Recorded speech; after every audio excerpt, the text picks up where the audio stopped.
ఉమ్మడి విశాఖ స్థానిక సంస్థల ఎమ్మెల్సీ ఎన్నికలకు నోటిఫికేషన్ విడుదలైంది. ఈ రోజు నుంచే నామినేషన్లు స్వీకరిస్తారు.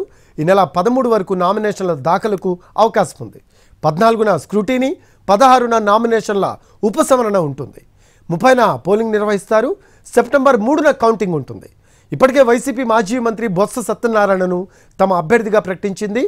టీడీపీ ఓ మాజీ ఎమ్మెల్యేను బరిలోకి దించే అవకాశాలు ఉన్నాయి.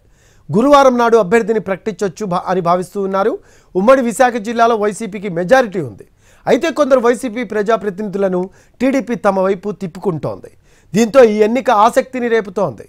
స్థానిక ఎమ్మెల్సీ ఉప ఎన్నికలో మొత్తం ఓటర్లు 838 మంది ఉన్నారని అధికారులు ప్రకటించారు.